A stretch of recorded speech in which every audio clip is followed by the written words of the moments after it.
Yosemite by John Muir. Chapter 14. Lamont. The good old pioneer, Lamont, was the first of all the Yosemite settlers who cordially and unreservedly adopted the valley as his home.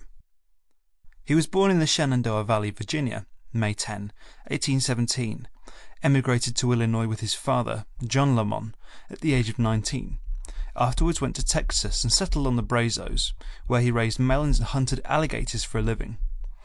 Right interesting business, he said, especially the alligator part of it. From the Brazos he went to the Comanche Indian country between Gonzales and Austin, 20 miles from his nearest neighbor. During the first summer, the only bread he had was the breast meat of wild turkeys.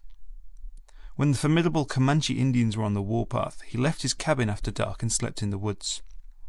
From Texas he crossed the plains to California and worked in the Calaveras and Mariposa goldfields. He first heard Yosemite spoken of as a very beautiful mountain valley, and after making 2 excursions in the summers of 1857 and 1858 to see the wonderful place, he made up his mind to quit roving and make a permanent home in it.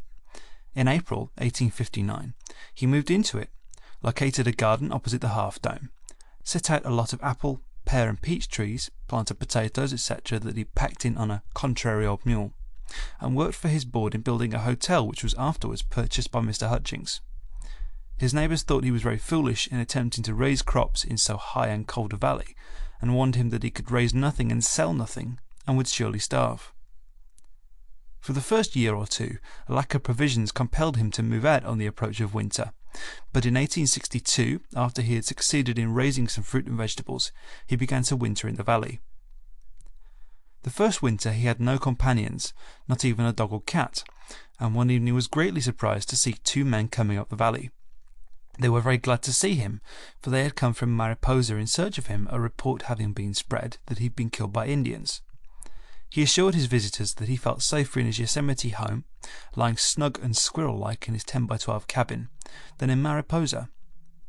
When the avalanches began to slip, he wondered where all the wild roaring and booming came from, the flying snow preventing them from being seen.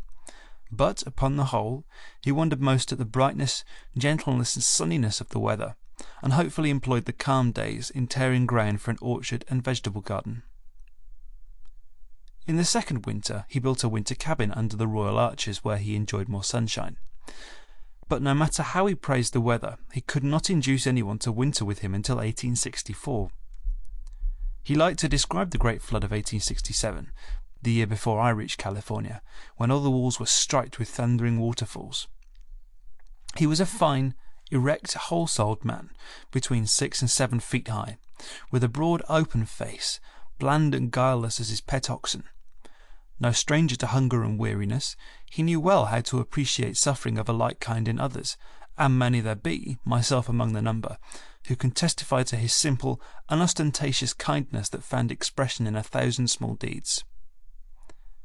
After gaining sufficient means to enjoy a long afternoon of life in comparative affluence and ease, he died in the autumn of 1876. He sleeps in a beautiful spot near Galen Clark, and a monument hewn from a block of Yosemite granite marks his grave. End of chapter.